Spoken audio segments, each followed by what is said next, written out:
Hello dear student, स्वागत है आप सभी का बायो रूट्स में। आज हम डिस्कस कर रहे हैं स्ट्रक्चर ऑफ एक्सॉन के टॉपिक को।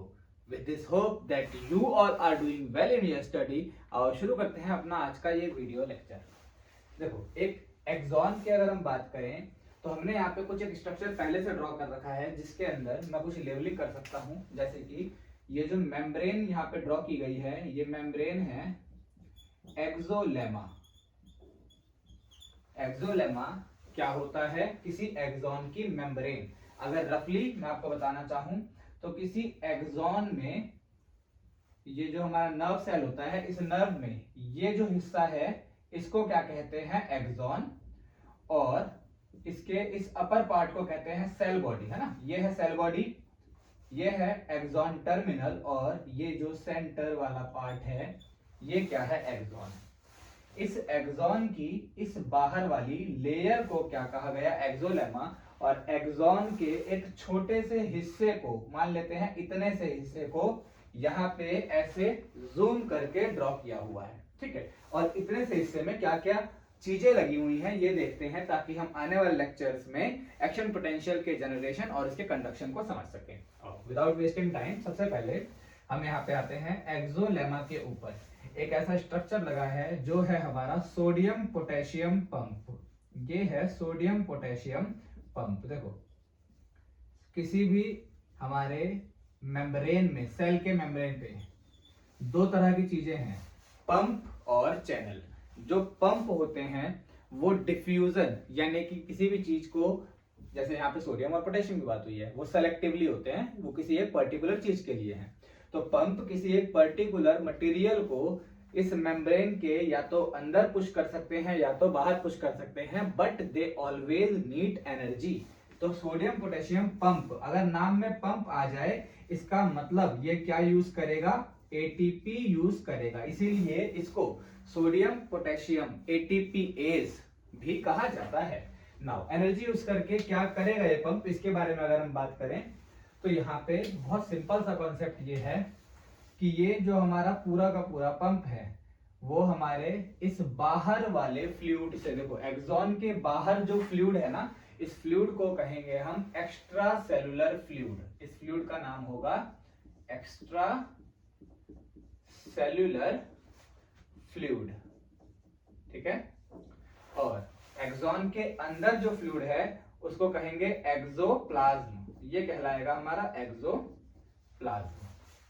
इस फ्लूइड के अंदर कैटायन ज्यादा होते हैं, यानी कि ये पॉजिटिवली चार्ज फ्लूइड होता है, ये हमें ध्यान रखना है। ये फ्लूइड कैसा है? पॉजिटिवली चार्ज होता है। एक्सॉन के बाहर वाला फ्लूइड पॉजिटिवली चार्ज होता है, जबकि एक्सॉन के अंदर जो एक्सोप्लाज्म है वो नेगेटिवली चार्ज होता है, ठीक है।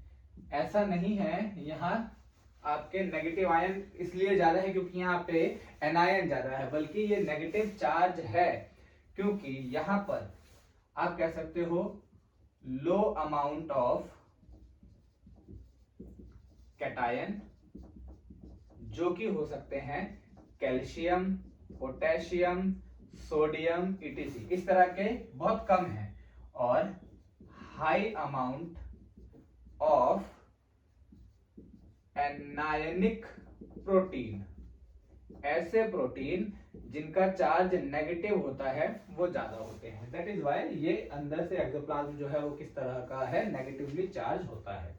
नाउ इस फ्लूइड में से जो कैटायन है वो ऑब्वियसली अपने इस पोटेंशियल को, जो डिफरेंस ग्रेडियंट बना हुआ है, इसको फिलअप करना चाहेंगे, और वो चाहेंगे कि वो किसके अंदर आ जाए? एक्सोप्लाज्म के अंदर आ जाए।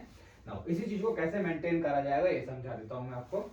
एक्सोप्लाज्म का जो पोटेंशियल है, एक्सोप्लाज्म का अगर हमसे बात करें पोटेंशियल कितना है, इलेक्ट्रिक पोटेंशियल, यहां लिख देता हूं इलेक्ट्रिक पोटेंशियल, तो वो है -70 मिलीवोल्ट। यहां पर ये नेगेटिवली चार्ज होती है और बाहर कैसा है? पॉजिटिवली चार्ज है। और एक और बात ध्यान रखना कि ये जो हम कंडीशन पढ़ रहे हैं ये रेस्टिंग एक्सॉन है, रेस्टिंग एक्सॉन। इसमें अभी स्टिमुलस यानी कोई मैसेज आया नहीं है नर्व के अंदर। Resting axon basically electrically negatively charge होती है और बाहर यहाँ पे क्या होते हैं, यहाँ पर होते हैं पॉजिटिव चार्ज आयंस। ठीक है, अब हम बात करते हैं पंप की। पंप क्या करता है, पंप एटीपी खर्च करके बाहर एक्स्ट्रा सेलुलर फ्लूइड में से इंट्रा सेलुलर फ्लूइड के अंदर लेकर के आता है 2 पोटेशियम। यहां पे क्या लेके आता है, 2 पोटेशियम, और यहां से इसके साथ साथ बाहर भेजता है 3 सोडियम कैटायन को। ठीक है, इवेंचुअली 2 कैटायन अंदर आ रहे हैं और 3 कैटायन बाहर जा रहे हैं with the help of 1 ATP used by a sodium potassium pump. ऐसा करने से अंदर नेगेटिव चार्ज डेवलप होता है जो मदद करता है कितना, इलेक्ट्रिक पोटेंशियल बनाने के लिए -70 मिलीवोल्ट बनाने के लिए ये है काम, जहां पे हम अंदर से 3 सोडियम को बाहर भेज रहे हैं और बाहर से 2 पोटेशियम को अंदर लेके आ रहे हैं। ये जो पंप है इसका नाम है सोडियम पोटेशियम पंप। अब अगर ऐसा है तो बाहर से सोडियम, बाहर से जो पोटेशियम है वो आ जाएगा किसके अंदर, हमारे क्या कहते हैं मेम्ब्रेन के अंदर। मेम्ब्रेन के अंदर पोटेशियम का कॉन्सेंट्रेशन यहाँ पर बदलता रहता है। और अब हम इसकी बात करते हैं, जो सेकंड चीज है इसे कहा जाता है लीकी चैनल। ये है लीकी चैनल और ये पोटेशियम के लीकी चैनल है। पोटेशियम लीकी चैनल दरअसल एक्सोप्लाज्म में से थोड़ा थोड़ा पोटेशियम बाहर की तरफ भेजते रहते हैं, लीक करते रहते हैं। ऑलवेज ओपन, ये कभी भी क्लोज नहीं होते, ये हमेशा ओपन होते हैं। जिस वजह से जो पोटेशियम का इक्विलिब्रियम पोटेंशियल है, पोटेशियम का इक्विलिब्रियम पोटेंशियल, इसका मतलब कि पोटेशियम कब तक अंदर आएगा, ये तब तक अंदर आएगा जब तक बाहर का पोटेशियम और अंदर का पोटेशियम बराबर ना हो जाए, है ना। उतने पोटेंशियल को हम कह रहे हैं पोटेशियम का इक्विलिब्रियम पोटेंशियल।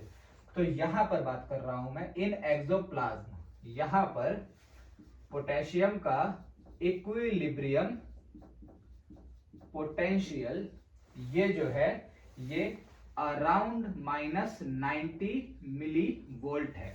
ये कितना है, अराउंड -90 मिली वोल्ट। यानी कि पोटेशियम तब तक अंदर आता रहेगा जब तक अंदर, या बेसिकली पोटेशियम तब तक बाहर जा रहा है और अंदर आ रहा है जब तक अंदर कितना पोटेंशियल ना डेवलप हो जाए, -90 मिली वोल्ट। लेकिन यहां से हम जो पोटेशियम बाहर भेज रहे हैं वो क्या कर रहा है, वो अंदर कैटायन जो कॉन्सेंट्रेशन है उसको चेंज कर दे रहा है ना। इसके बाद यहां पर इसके बाद में नेक्स्ट हमने लगा रखे हैं 2 चैनल जिन्हें हमने बोला मैकेनिकल चैनल। ये जो चैनल हैं इनका नाम है मैकेनिकल चैनल। मैकेनिकल चैनल जो है ये टच सेंसिटिव होते हैं। टच सेंसिटिव लिख देता हूं मैं यहां पर, दे आर टच सेंसिटिव। जब कभी भी किसी हम सरफेस को टच करते हैं तो उसके आसपास के एक्सॉन में लगे हुए जो मैकेनिकल चैनल हैं वो इनफ्लक्स शुरू कर देते हैं, अंदर भेजना शुरू कर देते हैं। टच होते ही किस चीज को, सोडियम को या फिर कैल्शियम को। हम सोडियम का एग्जांपल लेके आगे पढ़ा करेंगे, ठीक है। सोडियम या कैल्शियम को मैकेनिकली टच होने के बाद कहां भेज दिया जाता है, एक्सोप्लाज्म में। केवल थोड़ा सा अमाउंट भेजा जाता है, किसके द्वारा, मैकेनिकल चैनल्स के द्वारा। ना इसके बाद में कुछ स्पेशल चैनल हैं जो है हमारे पास में दोनों तरह के, एक है सोडियम के लिए और वहीं पर मैंने एक ड्रॉ किया है किसके लिए, पोटेशियम के लिए। एक एक्सोलेमा में, एक एक्सोलेमा मेम्ब्रेन में मिलियंस ऑफ ऐसे चैनल हो सकते हैं। इन चैनल्स को हम कह रहे हैं वोल्टेज गेटेड चैनल। इनका नाम है वोल्टेज गेटेड चैनल्स। ये वोल्टेज गेटेड चैनल्स केवल कब ओपन होते हैं, only open at their own membrane potential, यानी कि दोनों बंद रहते हैं हमेशा। देखो इनके पास में दो गेट होते हैं, इस ऊपर वाले गेट को कहते हैं एक्टिवेशन गेट, इसका नाम क्या है, एक्टिवेशन गेट। और ये वाला जो है एक्टिवेशन गेट बंद रहता है जब हमारे वोल्टेज गेटेड चैनल कौन सी स्टेट में है, रेस्टिंग स्टेट में है। और ये वाला जो इनका गेट है इसे कहा जाता है इनएक्टिवेशन गेट। इनएक्टिवेशन गेट खुला हुआ रहता है कौन सी स्टेट में, रेस्टिंग स्टेट में। आगे जब हम चैनल्स के बारे में डिस्कशन करेंगे तो हम इसको और चेंज करते हुए देखेंगे, है ना। तो होता क्या है, जो सोडियम वोल्टेज गेटेड चैनल यानी कि VGC शॉर्ट में लिखा जाता है VGC, sodium voltage gated channel है, ये बंद है। ये केवल कब होते हैं ओपन, मैं यहां लिख देता हूं सोडियम, ये ओपन होते हैं आपके -60 मिली वोल्ट पर। सोडियम तब ओपन होगा जब मेम्ब्रेन का पोटेंशियल -70 की जगह घट करके कितना आ जाए, -60। वेरी करता है अलग अलग के लिए, -55 एनसीईआरटी का डेटा है, आप वो भी लिख सकते हो, ठीक है।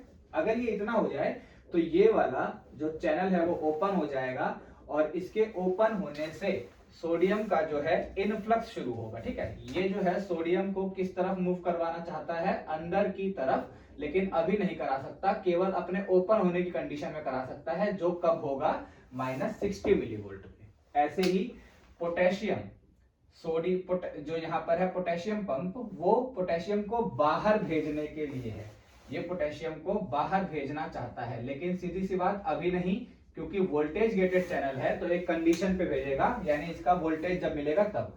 तो जो ये हमारा पोटेशियम वोल्टेज गेटेड चैनल है, इसके लिए ये वैल्यू है +35, कितनी है, +35।